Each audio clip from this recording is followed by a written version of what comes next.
आज हम टेलर के वैज्ञानिक प्रबंध के सिद्धांत और उसकी तकनीक के बारे में पढ़ेंगे। टेलर का वैज्ञानिक प्रबंध क्या है? देखिए, औद्योगिक क्रांति के प्रारंभिक दिनों में, औद्योगिक क्रांति जो कि इंग्लैंड में हुई थी, उसके प्रारंभिक दिनों में जबकि कारखाना संगठन की कोई स्थापित पद्धति नहीं थी, कारखाना मालिक तथा जो प्रबंधक थे, कार्य करते हुए आने वाली समस्याओं का समाधान करते समय अपने व्यक्तिगत निर्णयों पर ही निर्भर रहते थे। इसे अंगूठा टेक नियम कहा जाता था। और अंगूठा टेक नियम अपनाने पर कारखानों का प्रबंध करते समय प्रबंधक परिस्थिति के अनुसार कार्य करते थे, लेकिन उन्हें परिवर्तन एवं मूल पद्धति की सीमाओं का सामना करना पड़ता था। उनके अनुभव को विशिष्टता प्रदान करने के लिए ये जानना महत्व रखता था कि कौन कार्य करता है तथा यह ऐसा क्यों करता है। इसलिए जिस मार्ग पर चलना था वह वैज्ञानिक पद्धति पर आधारित थी। अर्थात समस्या को परिभाषित करो, वैकल्पिक समाधानों का विकास करो, परिणामों का पूर्वानुमान लगाओ, प्रगति और मापन एवं परिणाम निकालना आदि साइंटिफिक मैनेजमेंट से संबंधित होता था। इस परिदृश्य में टेलर वैज्ञानिक प्रबंध के रूप में जो उभर कर सामने आए। उन्होंने अंगूठा टेक के स्थान पर वैज्ञानिक प्रबंध सुझाया। उन्होंने मानवीय क्रियाओं को छोटे छोटे भागों में बांटा और टेलर ने जो है वैज्ञानिक प्रबंध के बारे में कहा कि वैज्ञानिक प्रबंध यह जानने की कला है कि आप श्रमिकों से क्या काम कराना चाहते हैं और फिर ये देखना कि वह उसको सर्वोत्तम ढंग से एवं कम से कम लागत पर करें। बेथलेम स्टील कंपनी में जो टेलर कार्य करते थे, उन्होंने वैज्ञानिक पद्धति को अपनाकर वहाँ के उत्पादन में कम से कम 3 गुना के आसपास की वृद्धि कर दी थी। इसलिए इन सिद्धांतों पर विचार करना चाहिए कि आखिर कौन से वो वैज्ञानिक प्रबंध के सिद्धांत थे। नंबर 1, विज्ञान पद्धति है न कि अंगूठा टेक नियम। टेलर ने प्रबंध के क्षेत्र में वैज्ञानिक पद्धति को लागू करने की पहल की। हमें पहले ही जो अंगूठा टेक नियम है, हम पहले ही बता चुके हैं कि वो ठीक नियम नहीं था। अब क्योंकि सभी प्रबंधक अपने अपने नियमों को अपनाएंगे तो स्वाभाविक है सभी समान रूप से ठीक नहीं हो सकते, प्रभावी नहीं हो सकते। तो टेलर का विश्वास था कि अधिकतम कार्य क्षमता में वृद्धि केवल एक ही सर्वोत्तम विधि है कि इस पद्धति को अध्ययन एवं विश्लेषण के द्वारा विकसित किया जाए, और अध्ययन एवं विश्लेषण के द्वारा जो विधि विकसित होगी वही वैज्ञानिक प्रबंध कहलाएगी। उसे अंगूठा टेक नियम के स्थान पर लागू करना चाहिए। वैज्ञानिक प्रबंध में जो है प्रारंभिक प्रणालियों का कार्य अध्ययन, सर्वश्रेष्ठ तरीकों का एकीकरण एवं स्तरीय पद्धति के विकास के माध्यम से जांच पड़ताल शामिल थी, जिसे कि पूरे संगठन में अपनाया जाना चाहिए। टेलर जो है कहते थे कि जब कार्य सही ढंग से जांच पड़ताल करके और बंटवारा करके किया जाएगा तो अपने आप कार्य क्षमता में वृद्धि होगी। टेलर ने कहा था कि सहयोग होना चाहिए न कि टकराव। उत्पादन की कारखाना प्रणाली में प्रबंधक मालिक एवं श्रमिकों के बीच की कड़ी होते हैं। प्रबंधकों को श्रमिकों से कार्य कराने का अधिकार मिला होता है, इसलिए आप सरलता से समझ सकते हैं कि दोनों में टकराव होना स्वाभाविक है। प्रबंधकों के हित और जो आपके श्रमिक हैं उनके हित दोनों अलग अलग होते हैं। दोनों में टकराव होना जो है स्वाभाविक है, किसी न किसी बात पर हड़ताल और तालाबंदी हो जाती है। तो टेलर का मत था कि प्रबंध और श्रमिकों के बीच पूरी तरह से सहयोग होना चाहिए, दोनों को समझाना चाहिए कि दोनों का ही महत्व है। इस स्थिति को पाने के लिए टेलर ने प्रबंधक एवं श्रमिकों दोनों में संपूर्ण मानसिक क्रांति का आह्वान किया था।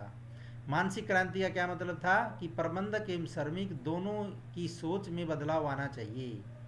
ऐसा होने पर श्रमिक संगठन भी हड़ताल करने की नहीं सोचेंगे, और यदि कंपनी को लाभ होता है तो प्रबंधकों को चाहिए कि उस लाभ में श्रमिकों की भी हिस्सेदारी होनी चाहिए। कर्मचारियों को भी चाहिए कि कंपनी की भलाई के लिए वह स्वयं परिश्रम करें एवं परिवर्तन को अपनाएं, क्योंकि कर्मचारी परिवर्तन का हमेशा विरोध करते हैं। टेलर के अनुसार वैज्ञानिक प्रबंध इस दृढ़ विश्वास पर आधारित है कि दोनों का हित समान है। कर्मचारियों की समृद्धि के बिना प्रबंधकों की समृद्धि, और इसके विपरीत प्रबंधकों की समृद्धि के बिना कर्म जो श्रमिक हैं उनकी समृद्धि नहीं की जा सकती। इसलिए दोनों एक दूसरे से जुड़े हुए हैं। सहयोग न कि व्यक्तिवाद। व्यक्तिवाद के स्थान पर श्रम एवं प्रबंध में पूर्ण रूप से सहयोग होना चाहिए। यह सहयोग न कि टकराव के सिद्धांतों का विस्तार है। प्रतियोगिता के स्थान पर सहयोग होना चाहिए। दोनों को समझना चाहिए कि दोनों को एक दूसरे की आवश्यकता है। इसके लिए आवश्यक है यदि कर्मचारी की ओर से कोई रचनात्मक सुझाव आता है तो उसे भी ध्यान में देना चाहिए, और यदि उनके सुझाव से लागत में पर्याप्त कमी आती है तो उन्हें इसका श्रेय भी मिलना चाहिए, पुरस्कार भी मिलना चाहिए। और जब भी कोई महत्वपूर्ण निर्णय लें, श्रमिकों को विश्वास में लेकर लेना चाहिए। इसके साथ साथ श्रमिकों को भी चाहिए कि वह हड़ताल ना करें तथा प्रबंध से अनुचित मांग ना करें। वास्तव में यदि खुली संप्रेषण व्यवस्था एवं आपस में विश्वास होगा तो श्रम संगठनों की आवश्यकता ही नहीं होगी। टेलर ने कहा था कि श्रमिक एवं प्रबंध के बीच कार्य एवं उत्तरदायित्व का लगभग समान विभाजन होना चाहिए। पूरे समय प्रबंध कर्मचारियों के कंधे से कंधा मिलाकर कार्य करेगा, उनकी सहायता करेगा, प्रोत्साहन करेगा एवं उनका मार्गदर्शन करेगा। प्रत्येक व्यक्ति का उसकी अधिक से अधिक क्षमता और समृद्धि के लिए विकास होना चाहिए। औद्योगिक कार्य क्षमता अधिकांश रूप से कर्मचारियों की योग्यताओं पर निर्भर करती है। वैज्ञानिक प्रबंध भी कर्मचारियों के विकास को मान्यता देता है। वैज्ञानिक तरीके से कार्य करने के परिणाम स्वरूप जो श्रेष्ठतम पद्धति विकसित की गई, उसको सीखने के लिए कर्मचारियों का प्रशिक्षण आवश्यक था।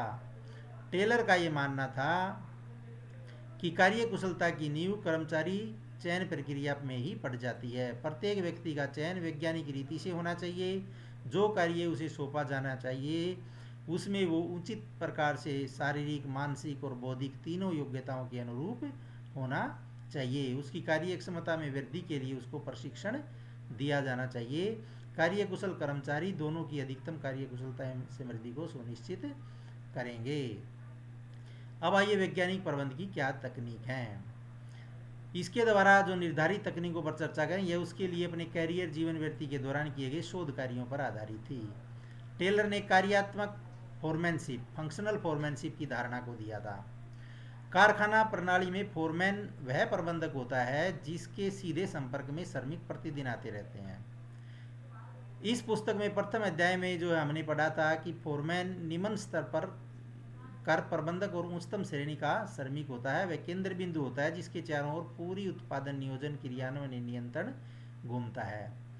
टेलर ने कारखाने ढांचे में इस भूमिका के निष्पादन में सुधार पर ध्यान दिया।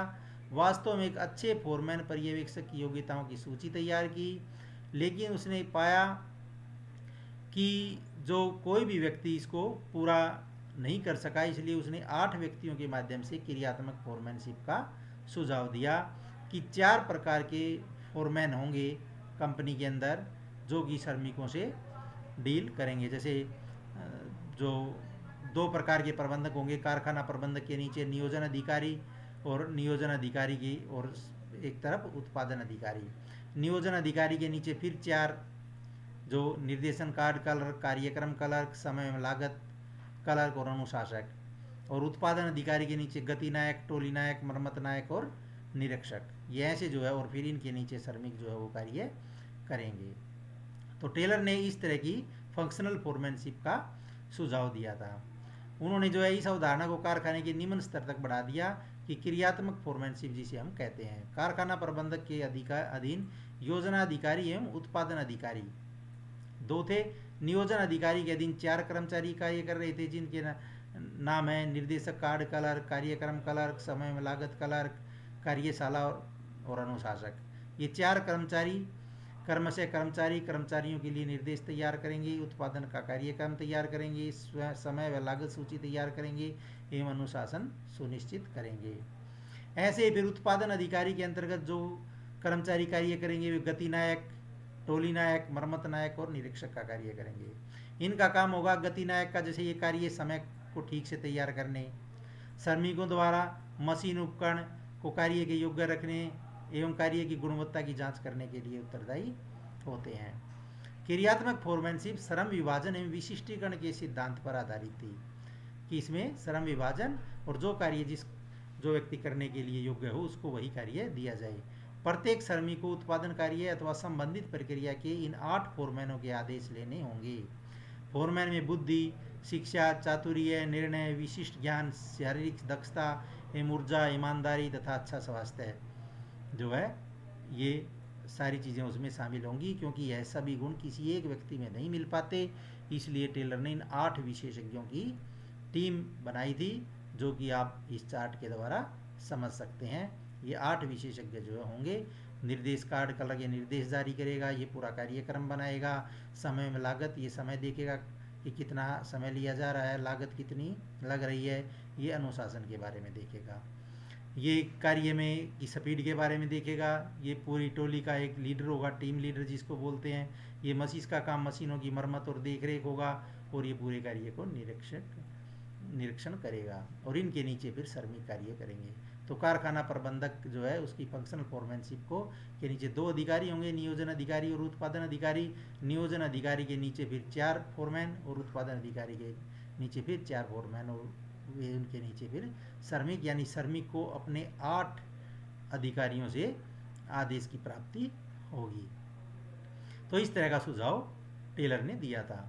कार्य का परमापीकरण एवं सरलीकरण। टेलर परमापीकरण का जबरदस्त पक्षधर था। उनके अनुसार अंगूठा टेक नियम के अंतर्गत उत्पादन पद्धतियों के विश्लेषण के लिए वैज्ञानिक पद्धति का अपनाया जाना चाहिए। सर्वश्रेष्ठ प्रणाली को परमाप के विकास के लिए सुरक्षित रखा जा सकता है तथा उसमें और सुधार भी किया जा सकता है। तो परमापीकरण का मतलब ये था कि स्टैंडर्डाइजेशन फिक्स कर दिया जाए कि भी किसी भी क्रिया में जो है कितना समय लगेगा, कितनी लागत लगेगी, कितना कच्चा माल लगेगा, मशीनरी, कार्य पद्धति, कार्य की शर्त, इन सब के बारे में जो है परमाप निर्धारित करने पड़ेंगे। मानक निर्धारण की प्रक्रिया, परमापीकरण प्रक्रिया कच्चा माल, समय, उत्पादन, मशीनरी, कार्य पद्धति, कार्य शर्तों, इन सब का हो सकता है। ये मानक मानदंड होते हैं उत्पादन के दौरान जिनका पालन करना होता है। तो टेलर के द्वारा इनका जो परमापीकरण थे उनके क्या उद्देश्य थे कि एक तो किसी एक वर्ग अथवा उत्पाद को स्थायी प्रकार, आकार एवं विशेषताओं में सीमित कर देना, विनिर्मित भाग एवं उत्पादों को परस्पर बदल लेने की योग्यता स्थापित करना, माल की श्रेष्ठता एवं गुणवत्ता को स्थापित करना, व्यक्ति एवं मशीन के निष्पादन के मानक निर्धारित करना। इस तरह से सरलीकरण का उद्देश्य भी था कि व्यर्थ किस्मों, आकार, आयामों को समाप्त कर देना चाहिए, जबकि परमापीकरण का अर्थ है वर्तमान किस्मों के स्थान पर नई नई किस्में तैयार करना। सरलीकरण में उत्पादन की जो अनावश्यक क्रियाएं थी उनको समाप्त किया जाता था। इससे श्रम, मशीन एवं उपकरणों की लागत में बचत होती थी।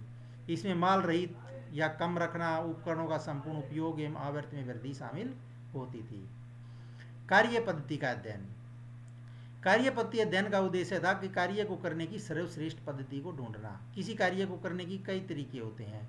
सर्वश्रेष्ठ मार्ग के निर्धारण में कई प्रचलन होते हैं कि कौन सा तरीका अपनाया जाए।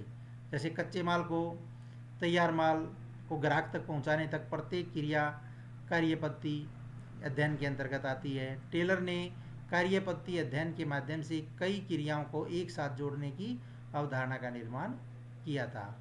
जैसे फोर्ड कंपनी, मोटर कंपनी ने इस अवधारणा को सफलतापूर्वक उपयोग भी किया, और आज भी ऑटो कंपनियां इसको अपना रही हैं। इस पूरी प्रक्रिया का उद्देश्य है उत्पादन लागत को न्यूनतम रखना, ग्राहक को अधिकतम गुणवत्ता एवं संतुष्टि प्रदान करना होता है। इसके लिए कई तकनीकों का प्रयोग होता है, जैसे प्रक्रिया चार्ट, परिचालन, अनुसंधान आदि का प्रयोग। जैसे कार का डिजाइन तैयार करने के लिए समुच्चय रेखा का अर्थ है परिचालन क्रियाओं, कर्मचारियों का स्थान, मशीन एवं कच्चा माल आदि को का क्रम निर्धारित करना, यह सभी कुछ कार्य विधि अध्ययन का भाग है। गति अध्ययन। गति अध्ययन में विभिन्न मुद्राओं की गति जो कि किसी विशेष प्रकार के कार्य को करने के लिए की जाती है उनका अध्ययन किया जाता है। जैसे उठना, बैठना, सामान रखना या फिर स्थान बदलना। तो जो इसमें जो अनावश्यक चेष्टाएं होती हैं उनको समाप्त किया जाना चाहिए, जिससे कार्य को भली भांति कम से कम समय में और कम से कम थकान के साथ किया जा सके। टेलर एवं उनके सहयोगी गिलबर्थ ने जो है ईंट बनाने की चेष्टाओं को 18 से घटाकर 5 कर दिया था। यानी ईंट बनाने में जो श्रमिक 18 बार गति करता था, उठना, बैठना, झुकना, इधर उधर देखना, उसको 18 से घटाकर 5 कर दिया था। और टेलर ने फिर ये दिखा दिया कि इस प्रक्रिया को अपनाने से उत्पादन में 4 गुना की बढ़त हो गई थी, क्योंकि श्रमिकों में थकान जो है वो कम होने लग गई और समय भी बचना शुरू हो गया। तो यदि शरीर की मुद्राओं का बारीकी से अध्ययन किया जाए तो पता लगेगा, जैसे उत्पादक मुद्राएं, प्रासंगिक चेष्टाएं, जैसे स्टोर तक जाना।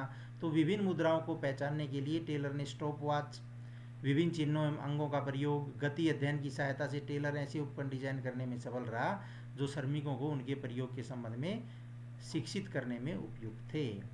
फिर समय अध्ययन। टेलर ने कहा कि भी मानक समय निर्धारित करो किसी कार्य को करने का। क्योंकि कार्य के प्रत्येक घटक के लिए समय मापन विधियां प्रयोग की जानी चाहिए कि किसी काम को करने में कितना समय लगेगा। समय अध्ययन की पद्धति कार्य की मात्रा एवं बारंबारता, परिचालन की समय चक्कर एवं समय मापन की लागत पर निर्भर करती है। तो समय अध्ययन का उद्देश्य कार्मिकों की संख्या का निर्धारण, उपयुक्त प्रेरक योजनाओं को तैयार करना एवं श्रम लागत का निर्धारण करना है। जैसे बार बार अवलोकन से तय किया गया कि एक कार्ड बोर्ड में के बक्से को तैयार करने के लिए एक कर्मचारी का 20 मिनट का समय लगता है। इस प्रकार से 1 घंटे में वह 3 बक्स तैयार करेगा। ये मानकर चलने कि एक श्रमिक एक पारी में 8 घंटे अगर काम करता है तो इससे 1 घंटे में जो है दोपहर के भोजन तक का आराम भी निकाल दें, तो इस प्रकार से 3 बक्से प्रति घंटे की दर से 7 घंटे के कार्य में वह 21 बक्से ही तैयार करेगा। अब यह एक कर्मी का मानक कार्य होता है, इसके अनुसार मजदूरी का निर्धारण किया जाए। थकान अध्ययन, कोई भी व्यक्ति कार्य करते करते थक जाता है, वो मानसिक और शारीरिक दोनों थकान महसूस करता है। इसलिए समय समय पर आराम मिलने पर व्यक्ति आंतरिक बल पुनः प्राप्त कर लेता है और इससे उत्पादन में वृद्धि होती है। थकान अध्ययन किसी कार्य को पूरा करने के लिए आराम जो है कि अंतराल की अवधि एवं बारंबारता का निर्धारण करता है। कि टेलर ने कहा था कि कर्मचारियों को हम थकान से पहले ही अगर आराम करवा दें तो उनकी जो थकान है वो कम होगी और कार्य आसानी से हो जाएगा। यदि कार्य एक ही पारी में हो रहा है तो श्रमिकों को भोजन के लिए कुछ आराम का समय देना होगा। यदि कार्य भारी शारीरिक श्रम वाला है तो श्रमिक को कई बार थोड़ी थोड़ी अवधि के लिए आराम देना होगा, जिससे उसकी ऊर्जा बच सके। तो थकान के कई कारण होते हैं, जैसे लंबे कार्य के घंटे, अनुपयुक्त कार्य करना, अपने अधिकारी के संबंध में अच्छे संबंध ना होना, कार्य की खराब परिस्थितियां होना, इन सब को दूर करने का सुझाव टेलर ने दिया था। विभेदात्मक पारिश्रमिक प्रणाली, टेलर ने विभेदात्मक पारिश्रमिक प्रणाली का जबरदस्त समर्थन किया था। वह कुशल और अकुशल कारीगर में अंतर करना चाहता था। वो चाहता था कि जो कुशल कारीगर हैं उन्हें ज़्यादा मजदूरी मिलनी चाहिए और अकुशल कारीगर को कम मजदूरी मिलनी चाहिए। इसलिए उन्हें कारीगरों को कुशल और अकुशल 2 भागों में बांटा था। वह चाहता था कि कुशल कारीगर को जो है उसकी कार्यों के अनुसार जो है हम मजदूरी दें। इसलिए उसने टेलर ने विभेदात्मक पारिश्रमिक प्रणाली, विभेदात्मक का मतलब विभेद करके, यानी जो ज़्यादा काम करे, ज़्यादा अच्छी क्वालिटी का काम करे, उसे ज़्यादा मजदूरी मिलनी चाहिए। जैसे मानक उत्पादन प्रति व्यक्ति 10 इकाई है, एक एवं जो इस मानक को प्राप्त कर लेंगे अथवा इससे अधिक कार्य करेंगे उन्हें 50 रुपये प्रति इकाई से मजदूरी मिलेगी, जबकि इसे नीचे कार्य करने वाले को 40 रुपये के हिसाब से मजदूरी मिलेगी। इस प्रकार से कुशल कर्मचारी को 550 रुपये और का भुगतान मिलेगा, जबकि अकुशल कर्मचारी को 360 रुपये का भुगतान मिलेगा। तो ऐसे जो उन्होंने विभेदात्मक, तो टेलर के अनुसार 190 रुपये का अंतर एक अकुशल कर्मचारी के कार्य को और अधिक श्रेष्ठता देने के लिए बनाया गया था, ताकि वो और कोशिश करे कि मैं भी उतना ही वेतन प्राप्त करूं। तो वैज्ञानिक प्रबंध की तकनीकी पर एक बार फिर से निगाह डालना महत्वपूर्ण होगा, क्योंकि यह कार्य कुशलता टेलर के सभी तरीकों को एकीकृत कर संपूर्णता लिए हुए है और कार्य कुशलता की खोज के लिए एक श्रेष्ठ पद्धति की खोज करनी होती है। और वो श्रेष्ठ पद्धति जो है वो फिर यही दिखाती है कि कैसे जो है वो कार्य किया जाए, कैसे विभिन्न प्रकार की पद्धतियों को अपनाया जाए। तो टेलर के प्रबंध के तत्वों, सिद्धांत, तकनीकों का अध्ययन करने के पश्चात हम टेलर के समय में एवं वर्तमान में उनके व्यवहार में लाने का अध्ययन करते हैं। तो टेलर ने इस तरह से काफ़ी अपना महत्वपूर्ण योगदान जो है दिया था प्रबंध के संबंध में, कि भी प्रबंध को कैसे जो है ये कार्य करने चाहिए। तो उम्मीद है दोस्तों आपको हमारा ये वीडियो काफ़ी पसंद आया होगा, इसलिए हमारे चैनल को शेयर, सब्सक्राइब और लाइक कीजिए, ताकि आने वाली नई वीडियोज़ की नोटिफिकेशन समय समय पर आपको मिलती रहे। धन्यवाद।